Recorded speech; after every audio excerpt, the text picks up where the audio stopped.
before you attack me. What I've learned over the years is everything rises and falls on leadership. Every home, every business, every church, every newspaper, every station. It's a direct reflection of the leadership. And what I see in Coach McIntyre and his staff, and I don't know them well, but I watch carefully from a distance, these guys are good. They have character. They're trustworthy. They're genuine. There's no deception. They're the real deal. And having coached here for 13 years, that gives me a lot of reward and satisfaction because I want this place to climb to the top and stay on the top. This is my school. And I see in these guys the ingredients that are necessary to climb that ladder. I coached basketball for many years, and I was a disciple of Bobby Knight. Now, he was ornery, but they played hard, and they played disciplined. They were organized, and they played for 4 quarters. He was really a strong leader. That's what I see here. I see that kind of leadership here. And so I think all of us, I love Boulder. I live close by, and I'm not going anywhere. I think this is as good as it gets. I haven't ever seen a place better than Colorado and Boulder in particular. And but we gotta rally them. We gotta inspire them. The morale is to the physical, as 4 is to 1. It's 4 times as important your attitude as it is your actual physical ability. If you think you can or can't, you're right. So big dreams create the magic that stirs men's souls. What I see here is the ingredients for success. And I think our coach is a cut above. I think he's the real deal. I just think he has the character, the discipline, the integrity that you want in a coach. And so I encourage the media to give him the benefit of the doubt and get behind him. You know why? Because you can inspire the throng out there. You have an influence on them. If you find fault all the time, they're going to find fault all the time. They're going to add to your list. But if you choose to take the high road, everybody's going to benefit. You all have a tremendous impact. I have read the sports page, not the whole paper now. I've read the sports page every day for 42 years. I've never missed a day. You know what I do when I get up? I read the sports page, and I find it always interesting and rewarding. And so there's a lot of people out there like me. The reason we buy a paper is to read the sports page. Now I'm not saying they're all that narrow, but that's the truth. So when I get a chance, you all have a tremendous influence. And I encourage you to recognize that what we got here right now is special. This guy is special, and he's building something special. And it's going to take a little while. Lastly, and then I'll answer any questions. My grandson, Derek McCartney, who graduated from here, he's studying to be a doctor. They treated him so good. They treated him, they developed him, they encouraged him, they rallied him, they disciplined him. It's a great experience that he had here. I want every kid to have an experience like that. Questions? Good. So you seem a little fired up today, Coach Mack. What does It's Nebraska game week? time, man. What does It's Nebraska week bring out of you? I'd rather be dead than red. Seriously, here's what you got to understand about Nebraska. Okay, here we got CU, CSU, Air Force, and the Broncos. You know what they got?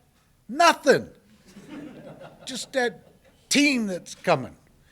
And there's nothing else there for them to do. When they get up every day, that's the only option they have, is to get behind that big red thing.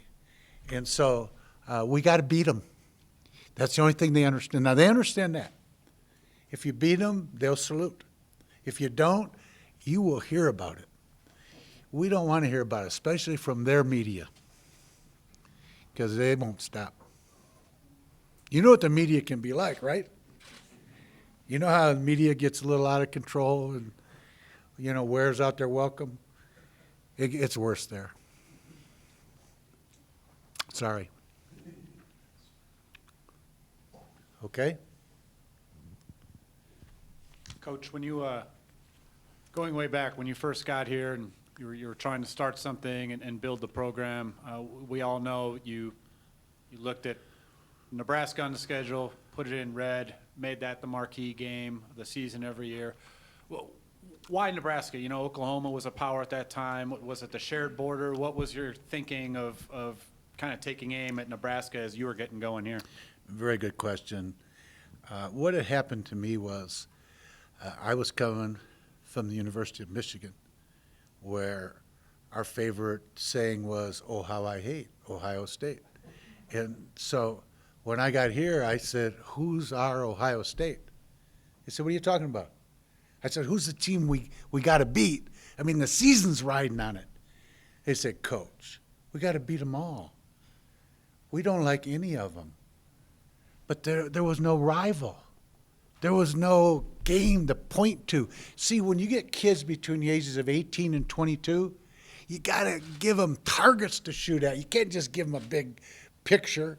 You got to say, we're going to put it all together. We're going to keep getting better and better. Then when we go to Lincoln, trust me, we are going to hit them in the mouth until we take over the place.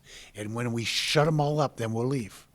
Well, you have to project things like that. And when I came here, there wasn't any of that. I'm not accusing anybody of anything that was before me, but they didn't have that picture. And again, when I was at Michigan, we pointed to Ohio State. Oh, how I hate Ohio State. And so when I came here, we identified Nebraska as a team. And one of the reasons we chose them and not Oklahoma or others was because they're a neighboring state, okay? They're next door, okay? They can get loud. You got to shut them up. That's how we approached it anyway. Coach, how important is returning to this game for you and you think for the fans? How important is it to return to this game and to the fans? It's more important than any other game. With all due respect, this is the game. And I would like to have a shot at the players. Give me 2 minutes with them. Because we're all counting on them. We're dependent on them. Sleep good this week and then bring your A game. And when you do, we will carry you off the field. I mean, that's how I look at it. What is your favorite memory? You coached 13 games. What's your favorite Nebraska CU memory? Shaking hands with Tom Osborne after we beat him. Wow. It didn't happen near enough. He was so gracious. I loved that. He was very polite. Now, Switzer, he used profanity. But Osborne, he was a gentleman. That was good. And how do you, because there's been that gap in between, the 10-year gap, what would you say to the players to get them riled up for this big of a game that they might not really know about? Tell them we'd rather be dead than red, okay? In other words, how do you get this team riled up? This is what it's all about. This is bigger than the NFL. The NFL doesn't get this big. The whole state can rally around this one, maybe not in Fort Collins. But what I'm saying is that there are certain things that are more important than others. This is one of them. This is big, you all. You all need to make headlines.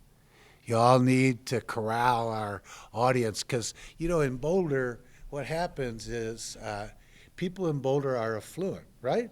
I mean, really. And they forget how important this is. You got to remind them. Remind them that everything is riding on this game. And if we don't win this game, it's on them. Now, if they take that personal, we got a chance. Coach, you kind of answered this just a moment ago when you talked about your respect for Tom Osborne. But when you have a rivalry like this, there's dislike back and forth like you're talking about. But at its foundation, it's based on respect, isn't it? Yeah. Yeah. The teams that you want to beat the most are the best teams. And what Tom Osborne was, when I was 7 years old, I knew I was going to be a coach. You knew you were going into the media, right? I mean, that was your first hope, right? Well, no, probably not. You lost all those other jobs, and now here you are.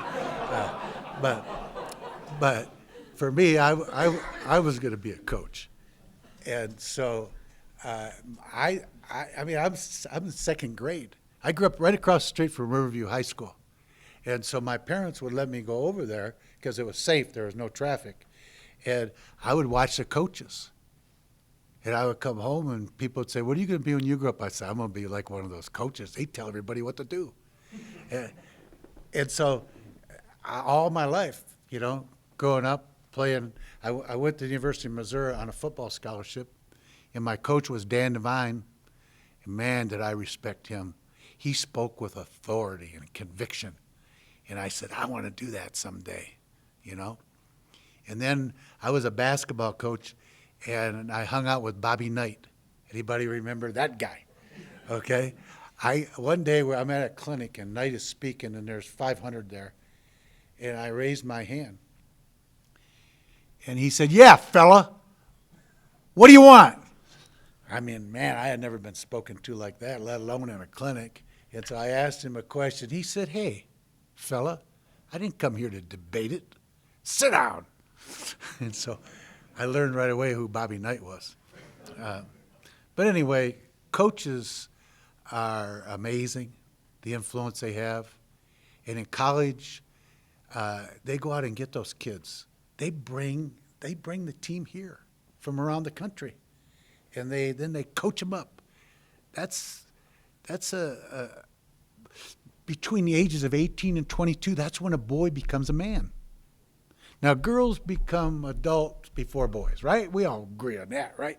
Ladies, help me. So all I'm saying is this is the time when these young men really, let me ask you a question. What do you do if you line up across from a guy who's bigger, stronger, faster, tougher, and meaner than you are? Do you turn and run? Or do you stay and play?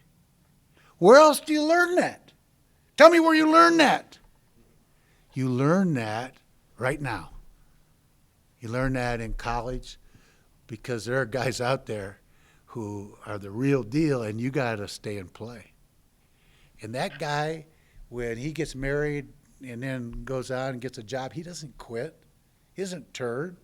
He sticks it out. He makes it work. That's what football does. Great coach. Well, thank you very much. Okay.